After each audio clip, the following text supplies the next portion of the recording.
অসম্পৃক্ত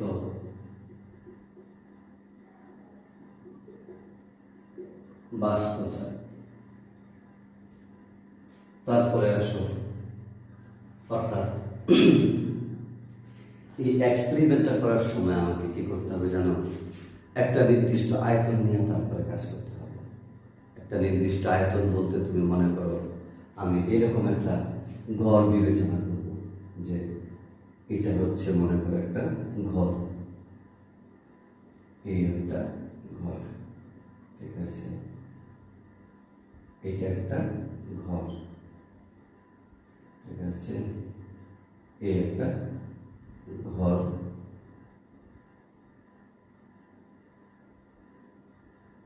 ঘরের ভিতরে বাতাস আছে, এটা কি একটা ঘর। আমার আলোচনার সুবিধার্থে আমি বারবার এই ঘরকে নিয়েই আমি আলোচনা করবো, বারবার আমি কি করবো? এই ঘরটাকে নিয়ে আলোচনা করবো। অসম্পৃক্ত বাষ্প কি? এই ঘরের ভিতরের বাতাস যে পরিমাণ জলীয় বাষ্প ধারণ করতে পারে, যদি বাতাসে ঠিক সমপরিমাণ জলীয় বাষ্প না থাকে তাহলে তাকে বলা হয় অসম্পৃক্ত বাষ্প। অর্থাৎ কোনো নির্দিষ্ট আয়তনের বায়ু যে পরিমাণ জলীয় বাষ্প ধারণ করতে পারে, ঠিক সমপরিমাণ জলীয় বাষ্প যদি বাতাসে বিদ্যমান থাকে তাহলে তাকে বলা হয় অসম্পৃক্ত বাষ্প। আর যদি নির্দিষ্ট পরিমাণ জলীয় বাষ্প না থাকে তখন তাকে বলা হয় অসম্পৃক্ত বাষ্প, আর থাকলে তাকে বলা হয় সম্পৃক্ত বাষ্প। একটা জিনিস খেয়াল করো, তোমরা মনে করো কি বায়ু মানে একেবারেই শূন্য, সেখানে কোনো কিছু নাই, একেবারে খালি। বাস্তবতা কিন্তু এটা না। বাস্তবতা হচ্ছে বায়ুতে কি থাকে? বিভিন্ন গ্যাসের অণু থাকে, জলীয় বাষ্প থাকে, এগুলি ভিন্ন ভিন্ন জিনিস। বায়ু যেমন ভিন্ন, বায়ুতে জলীয় বাষ্প একটা আলাদা জিনিস, গ্যাস একটা আলাদা জিনিস, আবার বিভিন্ন ধরনের গ্যাস থাকে। সুতরাং বায়ুকে শূন্য ভাবা যাবে না।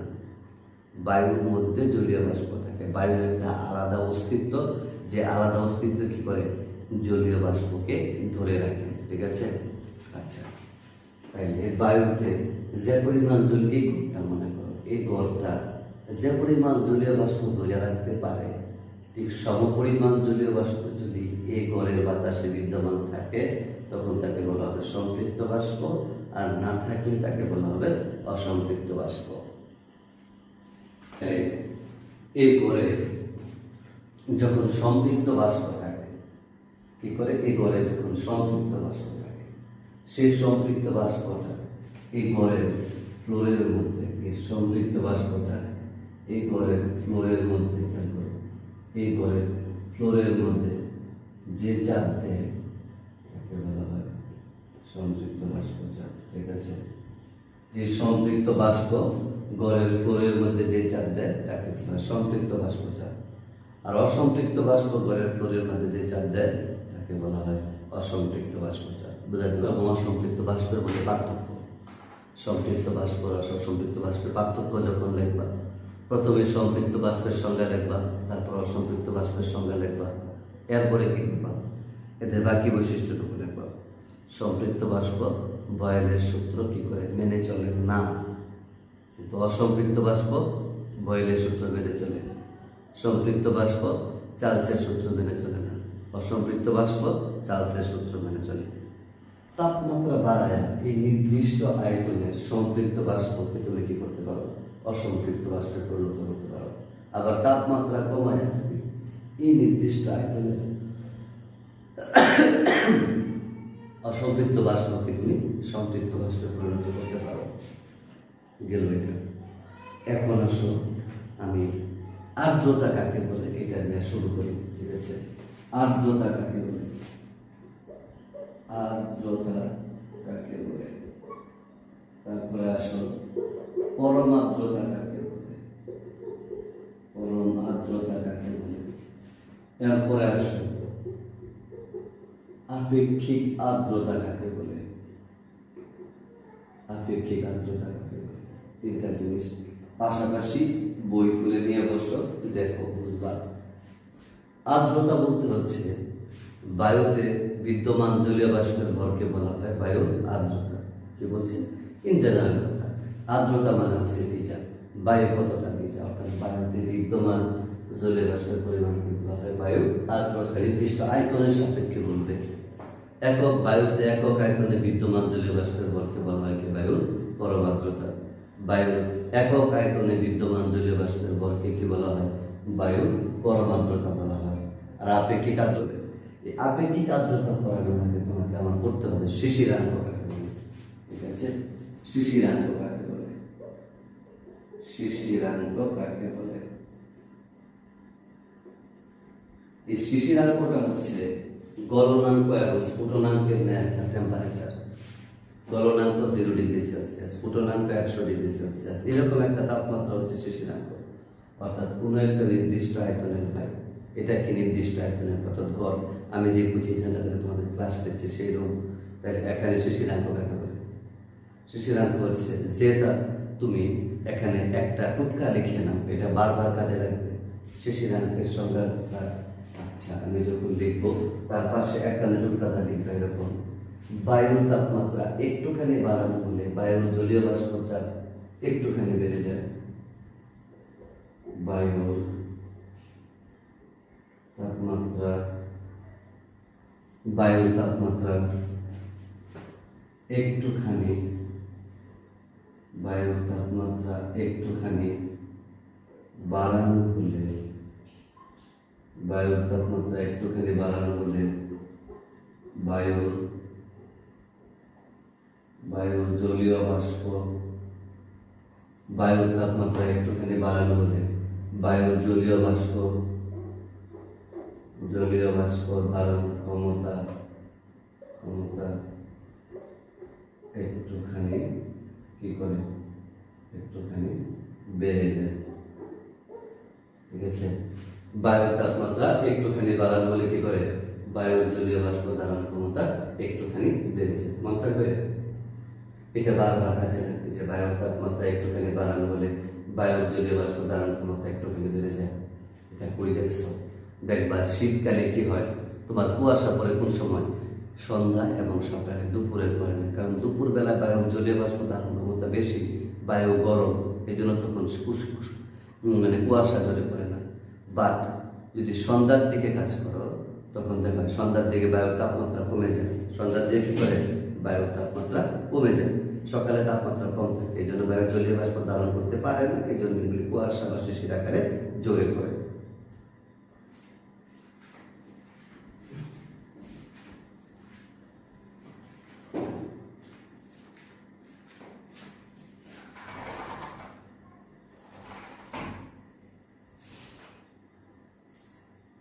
ঠিক আছে, বুঝতে পারছো? এরপরে আসুন শিশিরাঙ্ক কাকে বলে। এই যে এই গড়টা আছে না, এই গড়ের ভিতরে কি আছে, বাতাস আছে, আর কি আছে, জলীয় বাষ্প আছে।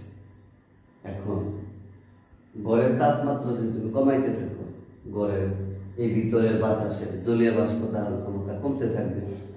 তুমি টেম্পারেচার কমাইতে কমাইতে যে তাপমাত্রায় একটা নির্দিষ্ট আয়তনের বায়ু উপস্থিত জলীয় বাষ্প দ্বারা সম্পৃক্ত হয় সেই তাপমাত্রাকে বলা হয় শিশিরাঙ্ক। যে তাপমাত্রায় কোনো নির্দিষ্ট আয়তনের বায়ু, যে তাপমাত্রায়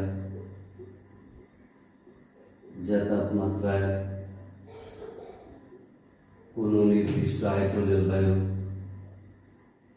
যে তাপমাত্রায় কোনো নির্দিষ্ট আয়তনের, যে তাপমাত্রায় কোনো নির্দিষ্ট আয়তনের ভিতরের বায়ু উপস্থিত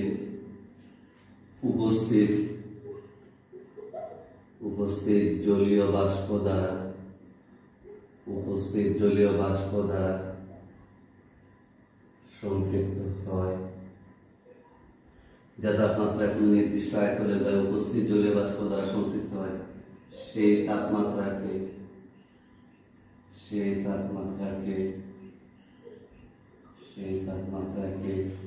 শিশিরাঙ্ক বলা হয়। এটা কেমনে সম্ভব? যদি ঘরের তাপমাত্রা তুমি কি করো, কমাইতে থাকো। এই ঘরের তাপমাত্রা তুমি আস্তে আস্তে কমাইতে থাকলে একটা নির্দিষ্ট তাপমাত্রা কি করবে, ঘরের ভিতরের বাতাস, ঘরের ভিতরের কি জলীয় বাষ্প দ্বারা সম্পৃক্ত হবে। যে তাপমাত্রায় কোনো নির্দিষ্ট আয়তনের বায়ু উপস্থিত জলীয় বাষ্প দ্বারা সম্পৃক্ত হয় সেই তাপমাত্রাকে কি বলা হয়? শিশিরাঙ্ক বলা হয়। ক্লিয়ার? আচ্ছা আসো, এখন আসো আপেক্ষিক আর্দ্রতা কাকে বলে। আচ্ছা, এখন শিশিরাঙ্কের ডেফিনেশনে খেয়াল করবে। ধরো স্বাভাবিক একটা নর্মাল প্রক্রিয়া, এই যে এখন আমি যে ঘরে আছি এই ঘরটা হচ্ছে এটা, এই ঘরের ভিতরে বাতাস যে চাপটা দেখতেছে পৃথিবীর পৃষ্ঠে, এটাই তো ঘরের বাতাসে বিদ্যমান জলীয় বাষ্প চাপ।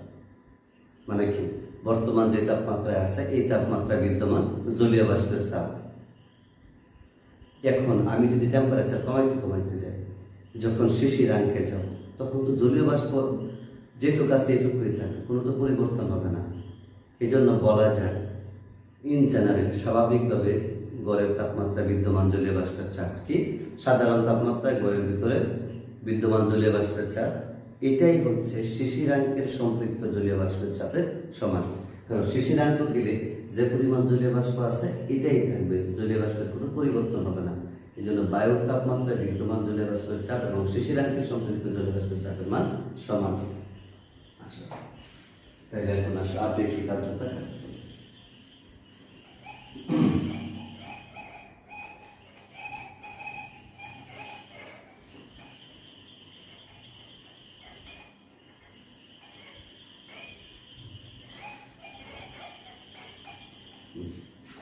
আসো আপেক্ষিক আর্দ্রতা কাকে বলে?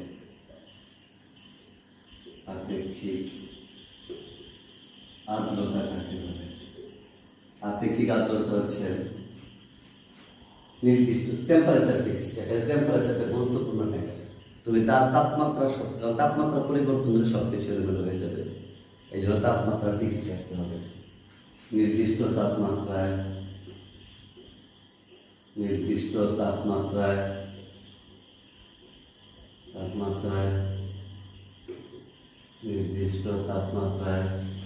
নির্দিষ্ট আয়তনের বায়ুতে নির্দিষ্ট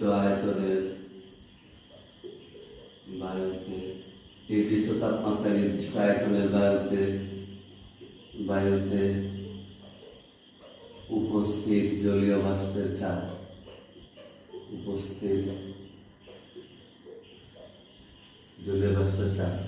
নির্দিষ্ট তাপমাত্রায় নির্দিষ্ট আয়তনের বায়ুতে উপস্থিত জলীয় বাষ্পের চাপ এবং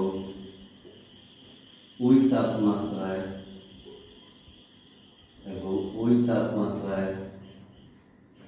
ওই বায়ুকে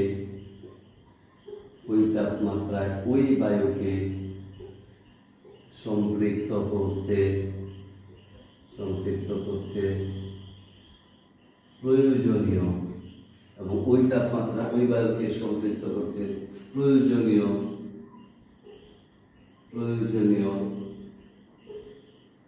জলীয় বাষ্পের চাপ।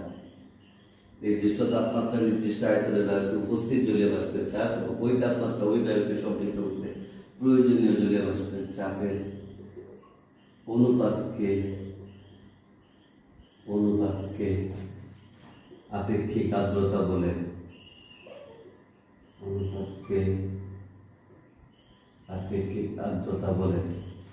নির্দিষ্ট তাপমাত্রায় নির্দিষ্ট আয়তনের বায়ুতে উপস্থিত জলীয় বাষ্পের চাপ এবং ওই তাপমাত্রায় ওই বায়ুকে সম্পৃক্ত করতে প্রয়োজনীয় জলীয় বাষ্পের চাপের অনুপাতকে আপেক্ষিক আর্দ্রতা বলা হয়। ঠিক আছে, তাহলে এখন তুমি যদি আপেক্ষিক আর্দ্রতার সংজ্ঞাটা লিখো তাহলে তুমি কেমনে লিখবা?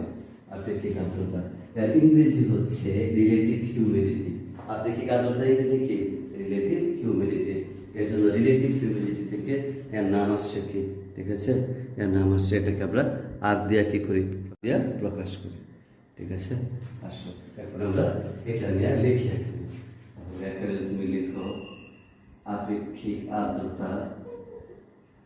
এই কথাটাকে ভেঙে দুই টুকরা করে লিখছে আর কি। এই আপেক্ষিক আর্দ্রতা একে আর দ্বারা প্রকাশ করা হয়। আর ইকুয়াল টু হচ্ছে নির্দিষ্ট তাপমাত্রায় নির্দিষ্ট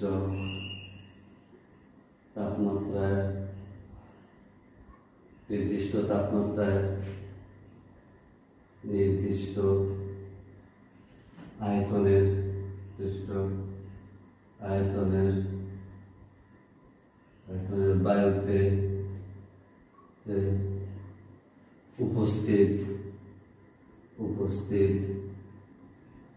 উপস্থিত জলীয় বাষ্পের চাপ।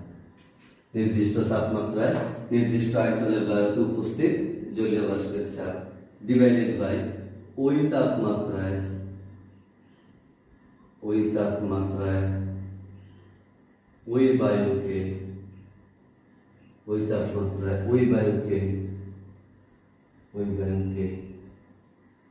সম্পৃক্ত করতে প্রয়োজনীয়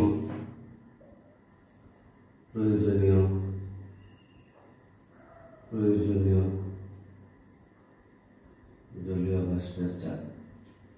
অর্থাৎ তুমি এই গড়ের বায়ুকে দুইভাবে সম্পৃক্ত করতে পারো।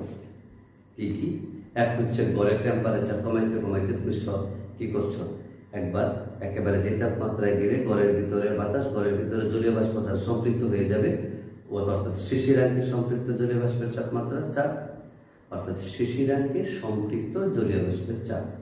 অর্থাৎ তুমি কিভাবে সম্পৃক্ত করছো, তাপমাত্রা কমায় সম্পৃক্ত করছো। আরেকটা হচ্ছে মনে করো ঘরের ভিতরে চারদিক দিয়ে অনেকগুলি নল লাগানো আছে, যেগুলিতে সবসময় কি আসতেছে, জলীয় বাষ্প আসতেছে ঘরের ভিতরে।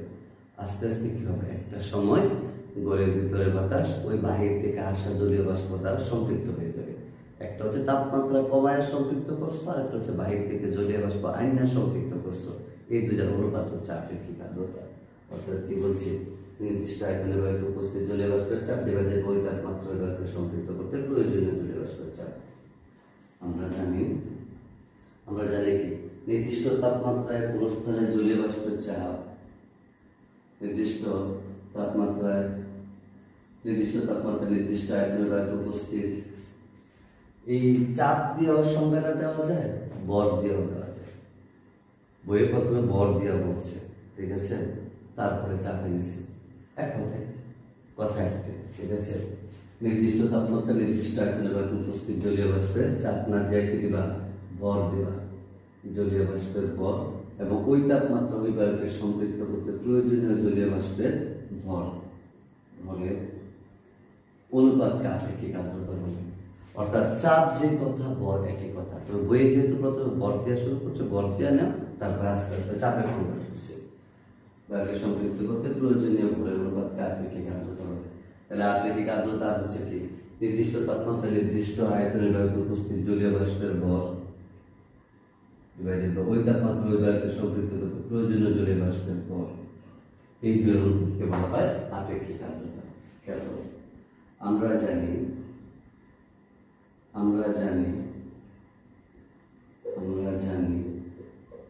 জলীয় বাষ্পের ভর,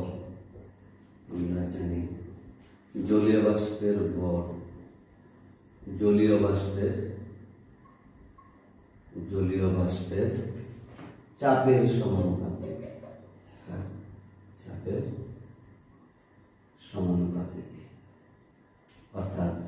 অর্থাৎ তুমি কি লিখতে পারবো,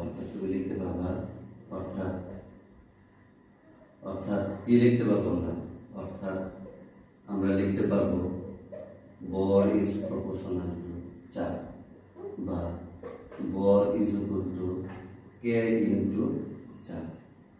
নির্দিষ্ট তাপমাত্রা নির্দিষ্ট আয়তনের বায়ুতে উপস্থিত জলীয় বাষ্পের বলের পরিবর্তে তুমি কি লিখবা, আগে যে লিখছিলে জলীয় বাষ্পের চাপ ইনটু কে ডিভাইডেড বাই বিদ্যমান জলীয় বাষ্পের চাপ ইনটু কে।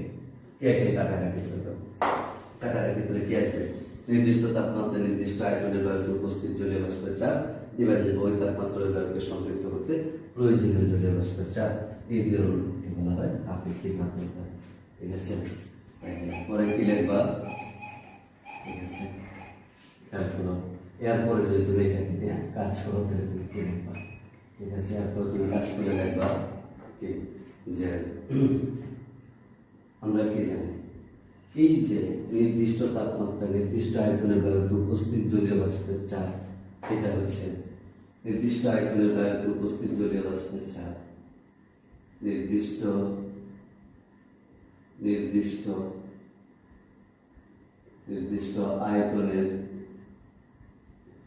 আয়তনের বায়ুতে বিদ্যমান নির্দিষ্ট আয়তনের বায়ুতে বিদ্যমান জলীয় বাষ্পের চাপ শিশিরাঙ্কের সম্পৃক্ত জলীয় বাষ্পের চাপের সমান। নির্দিষ্ট আয়তনের বায়ুতে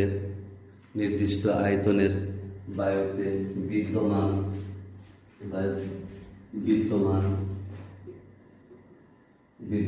জলীয় বাষ্পের চাপ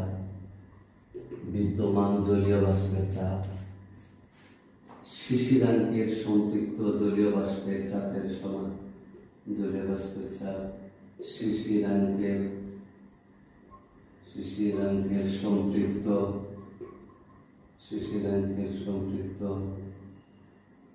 জলীয় বাষ্পের চাপের সমান। তাহলে তুমি এই আপেক্ষিক আর্দ্রতা আর ইজ ইকুয়াল টু কি লিখবা? শিশিরাঙ্কের সম্পৃক্ত জলীয় বাষ্পের চাপ কি? শিশিরাঙ্কের সম্পৃক্ত জলীয় বাষ্পের চাপ ডিভাইডেড বাই কি? ডিভাইডেড বাই বায়ু তাপমাত্রায় সম্পৃক্ত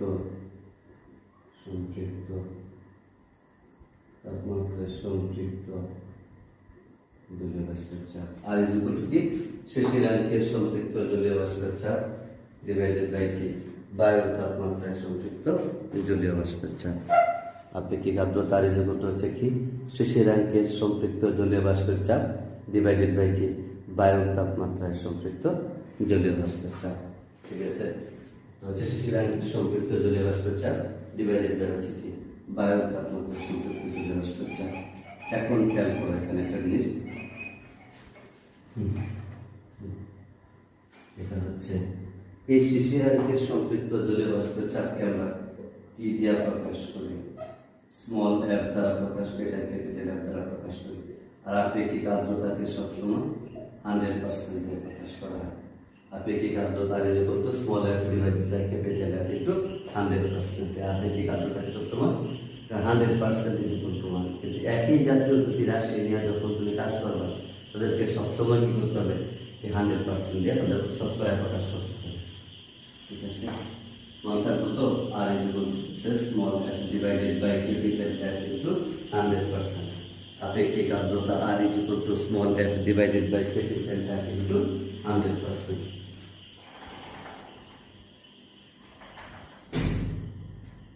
আপেক্ষিক আর্দ্রতা আর ইজ ইকুয়াল টু হচ্ছে small F divided by capital F into 100%। Small F দ্বারা কি বোঝায়? শিশিরাঙ্কের সম্পৃক্ত জলীয় বাষ্পের চাপ। আর ক্যাপিটাল এফ দ্বারা কি বোঝায়? বায়ু তাপমাত্রায় সম্পৃক্ত জলীয় বাষ্পের চাপ। এখন যদি পরীক্ষায় আসে এরকম কোন স্থানে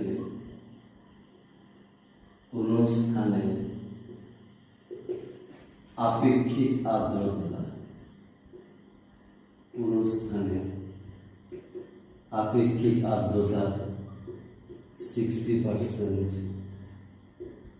বলতে কি বোঝায়? কোন স্থানের আপেক্ষিক আর্দ্রতা 60% বলতে কি বোঝায়? কি লিখবা? বায়ু যে পরিমাণ জলীয় বাষ্প ধারণ করতে পারে তার শতকরা 60% জলীয় বাষ্প বায়ুতে বিদ্যমান আছে। 744 পৃষ্ঠায় যাও, দেখো বিভিন্ন তাপমাত্রায় জলীয় বাষ্পের চাপের পরিমাণ বিভিন্ন। 0-তে 4.58, 2-এ হচ্ছে 5.29, 4-এ হচ্ছে 6.10। এরকম তুমি যদি বের করো তাহলে কি দেখবা? 0 ডিগ্রিতে চাপের মান কত? 0 ডিগ্রিতে চাপের মান হচ্ছে 4.58। 2 ডিগ্রি সেলসিয়াসে চাপের মান কত? 2 ডিগ্রি সেলসিয়াসের মান হচ্ছে 5.29। একটাতে একটা বাধ্য তাপমাত্রা 0 থেকে বাইরে গেছে 2 ডিগ্রি সেলসিয়াস। তো বায়ুর চাপ কত পার্সেন্ট আছে? 1। আর 5 আছে কত হলে 12 হইব? 5 আছে কত হলে 12 হইব? 7। ঠিক আছে, আচ্ছা মিলে গেছে সম্পূর্ণ। 0.71 মিলিমিটার চাপ। ঠিক আছে, বায়ুতে বিদ্যমান জলীয় বাষ্পের চাপ কত? এত। ঠিক আছে, তাহলে তাপমাত্রা 2 ডিগ্রি বাড়লে বায়ুর চাপ আসছে কত? 0.71 মিলিমিটার। তাপমাত্রা যখন তোমার 2 ডিগ্রি সেলসিয়াস তোমার এখানে বাড়ছে তখন বায়ুচাপ বাড়ছে কত 0.27 মিলিমিটার পার 0.7 মিলিমিটার পার হচ্ছে। আর একটা দেখো তো 100 ডিগ্রি সেলসিয়াস তাপমাত্রায় চাপের মান কত 100 ডিগ্রি সেলসিয়াস লাস্টেরটা আর কি এই 744 পৃষ্ঠার সবটা দেখো 100 ডিগ্রি সেলসিয়াস তাপমাত্রায় চাপের মান কত 760 মিলিমিটার পার হচ্ছে কত 760 মিলিমিটার আর 90 ডিগ্রি সেলসিয়াস তাপমাত্রায় চাপের মান কত 525.76 কত 525.76 মিলিমিটার পার হচ্ছে। এটা বিয়োগ দিয়ে দেখো কত আসে নেয়ার অ্যাবাউট কত প্রায় 200 মতো 525 760 প্রায় 200 নেয়ার অ্যাবাউট ঠিক আছে। ক্যালকুলেটার হাতে না এই জন্য দেখলাম প্রায় 200 কত প্রায় 200 তাই না। তাপমাত্রা বাড়ছে কত 10 ডিগ্রি সেলসিয়াস বাড়লে চাপের মান কত বাড়ে প্রায় 200 মিলিমিটার বাড়ে অর্থাৎ 1 ডিগ্রি সেলসিয়াস বাড়লে কত বাড়ে 20 মিলিমিটার চাপ বাড়ে।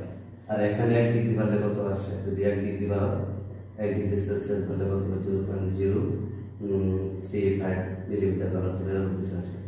তাইলে তাপমাত্রার সাথে চাপের পরিবর্তনটা সবসময় যে একরকম হবে তা না।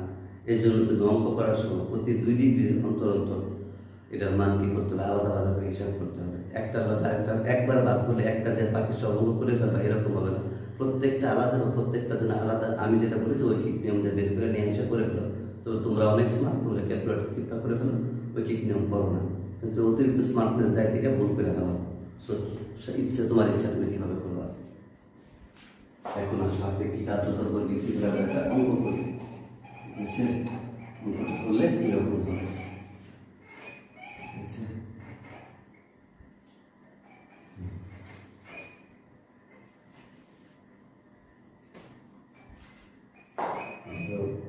ধরো একটা অঙ্ক কোন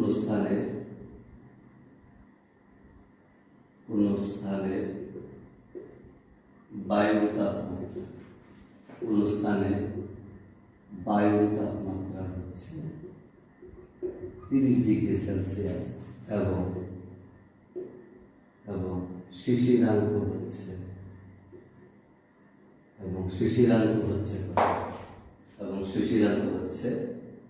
15 ডিগ্রি সেলসিয়াস। ওই স্থানের আপেক্ষিক আর্দ্রতা নির্ণয় করো। ওই স্থানে কি নির্ণয় করবা ওই স্থানের আপেক্ষিক আর্দ্রতা নির্ণয় করো।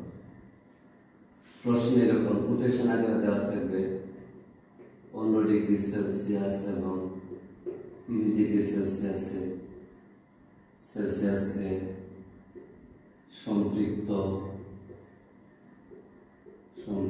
বাষ্প চাপের মান কত 15তে চাপের মান কত দেওয়া আছে 15তে দেওয়া থাকবে হচ্ছে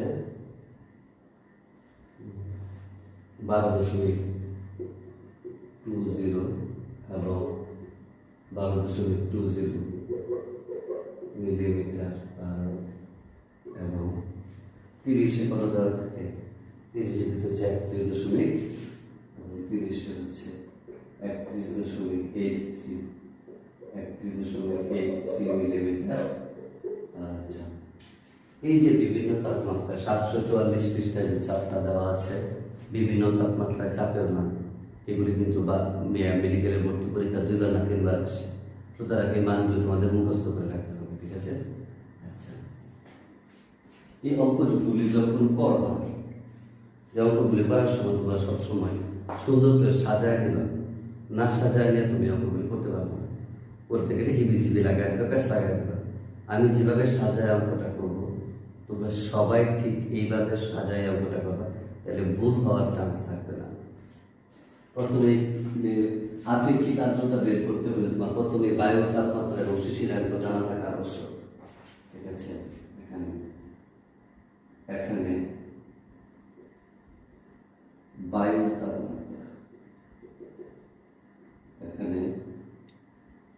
বায়ুর তাপমাত্রা 30°C এবং শিশিরাঙ্ক তাহলে দেখো এই 30°C তাপমাত্রায় চাপের মান কত দেওয়া আছে? 30 চাপের মান দেওয়া আছে 31.83 মিলিমিটার পার। আর এটা কত দেওয়া আছে? 15°তে চাপের মান কত? 12.20 মিলিমিটার। অতএব আপেক্ষিক আর্দ্রতা খেয়াল করো। সুতরাং আপেক্ষিক আর্দ্রতা আর ইজ ইকুয়াল টু কত? Small f divided by capital F ইনটু 100%। বা আর ইজ ইকুয়াল টু হচ্ছে কত? ক্যাপিটাল F 30°C তাপমাত্রায় চাপের মান কত? 31.83 মিলিমিটার পার। আর কত দিকে দেওয়া আছে? আর শিশিরাঙ্ক হচ্ছে 15°C, 15তে চাপের মান কত? 12.20 মিলিমিটার পার চাপ ইন্টু 100%। দেখো এখন থেকে আপেক্ষিক আর্দ্রতা আর এর মান চলে আসবে। এখন দেখে আসবে আপেক্ষিক আর্দ্রতা আর এর মান চলে আসবে।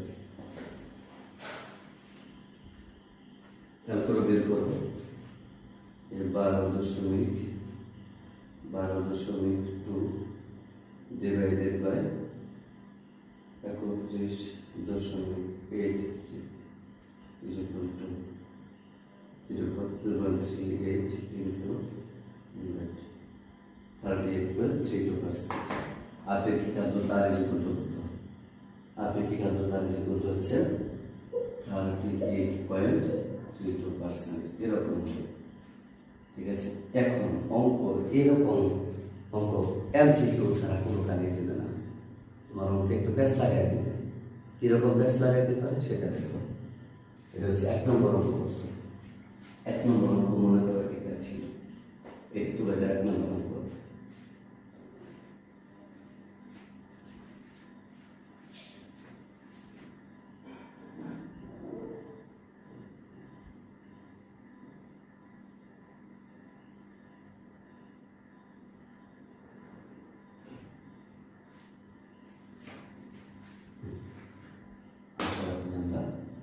দুই নম্বর অঙ্কটা করব। ঠিক ডিজাইন সেম, আগে যেরকম এরকম ডিজাইন। ঠিক আছে, আগের যে ডিজাইন আছে ঠিক এরকম একই ডিজাইন অঙ্কটা আমরা করব। ঠিক আছে, শুধু খালি মানগুলি চেঞ্জ করব। ঠিক আছে, এই মান চেঞ্জ করব, এই মান চেঞ্জ করব। ঠিক আছে, এই মানগুলি চেঞ্জ করব।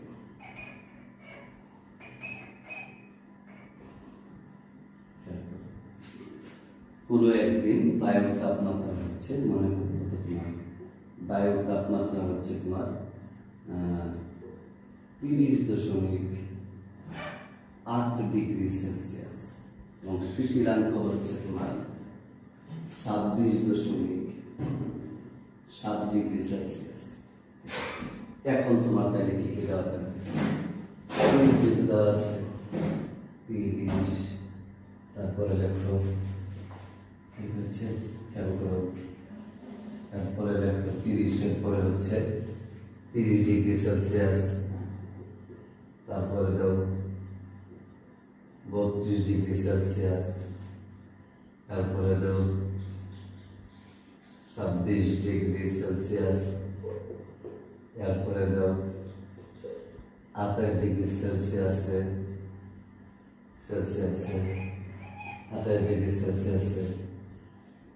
28°C,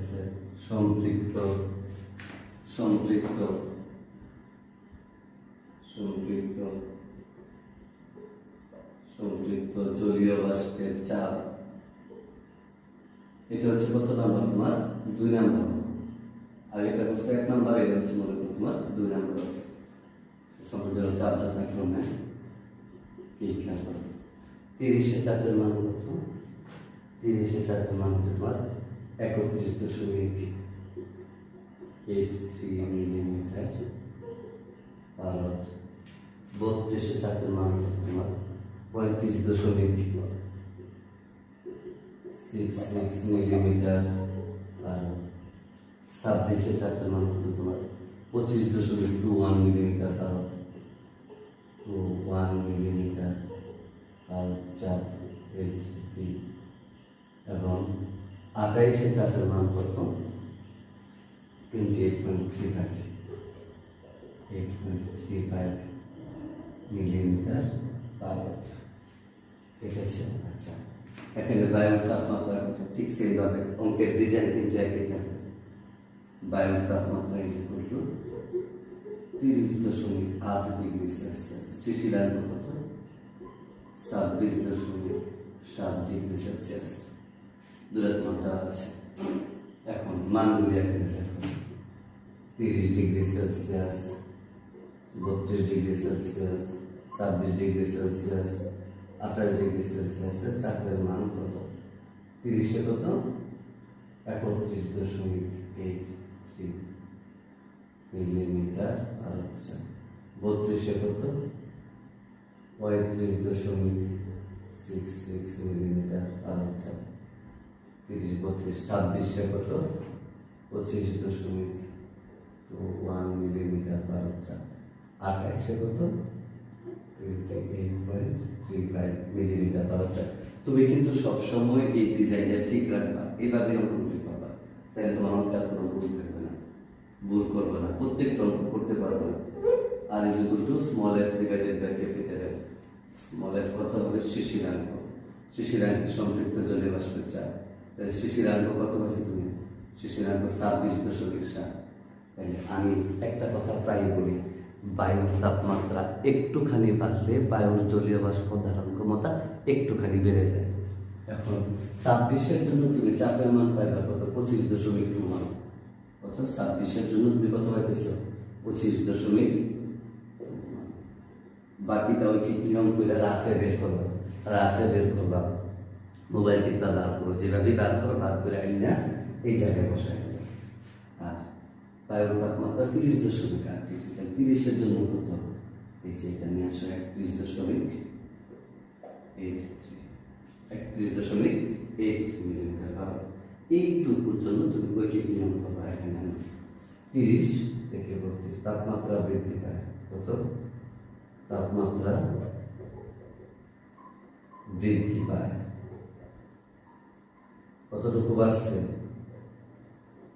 32 - 30 ইজ ইকুয়াল টু কত 2 ডিগ্রি সেলসিয়াস। বায়ুর চাপ বৃদ্ধি পায়, বায়ুর চাপ বৃদ্ধি পায় কত 35.66 মাইনাস 31.83 মিলিমিটার পারদ চাপ। এটা বের করলে কত আসে দেখো 35.66 মাইনাস 31.83, 35.66 মাইনাস 31.83 বাদ দাও 3.83 ইকুয়াল টু কত 3.83 মিলিমিটার পারদ চাপ। এখন ঐকিক নিয়ম দেখো, তাপমাত্রা 2 ডিগ্রি বাড়লে বায়ুর চাপ বাড়ে, তাপমাত্রা 2 ডিগ্রি সেলসিয়াস বাড়লে বায়ুর চাপ বাড়ে, বায়ুর চাপ বাড়ে কত 3.83 মিলিমিটার আর চাপ।